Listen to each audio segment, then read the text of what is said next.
Elsewhere, the former ICT Cabinet Secretary, Margaret Ndung'u, was a no-show before the parliamentary committee, which was set to vet her for her suitability for the position of High Commissioner to Ghana.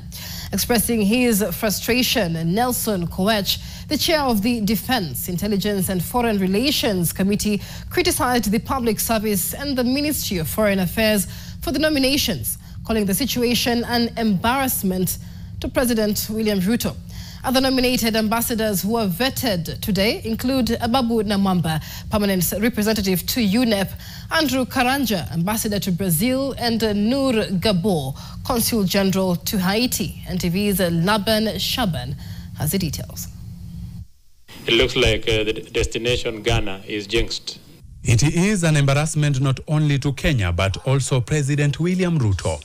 These were the words of Chairperson of the National Assembly Departmental Committee on Defense, Intelligence and Foreign Relations Nelson Koech when former ICT Cabinet Secretary Margaret Ndung'u said no to President William Ruto's nomination as Kenya's High Commissioner to Ghana.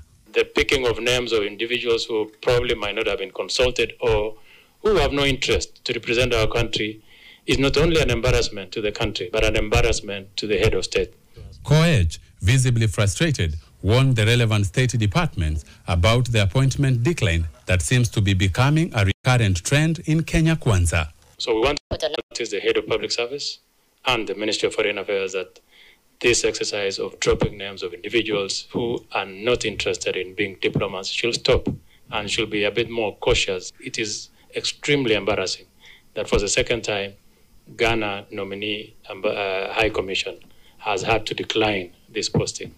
The former CS, recently removed from cabinet by Ruto, was scheduled to appear for vetting at 9 a.m. on Friday, but instead sent a letter to the clerk of the National Assembly, officially announcing her decision and providing her reasons. Koech read out the letter.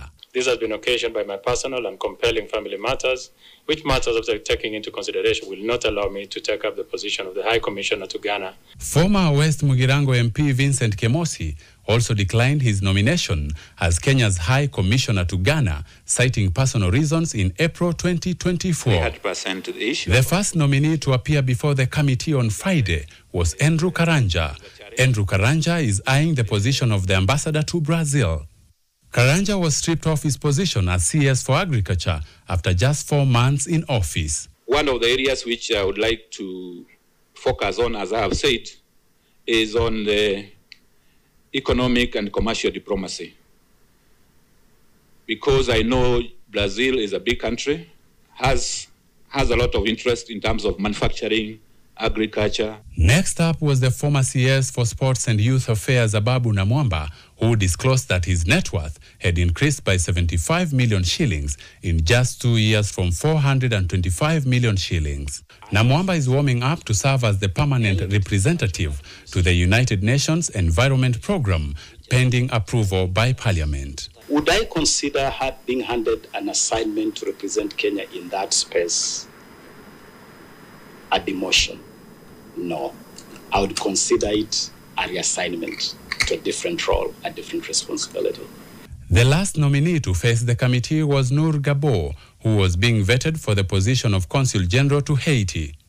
Gabo, the former Deputy Inspector General of Police, assured the committee that he fully understands the demands of the Port-au-Prince assignment. If confirmed, I will be domiciled in Port-au-Prince. There are already 30 embassies currently in Port-au-Prince. Generally, I think so. We shall be joining those other embassies to ensure that since we are a lead nation of the MSS and the interests of that other 30, Kenya, within the South, within the CARICOM, there's a lot of opportunities which are there. Laban Shaban, NTV.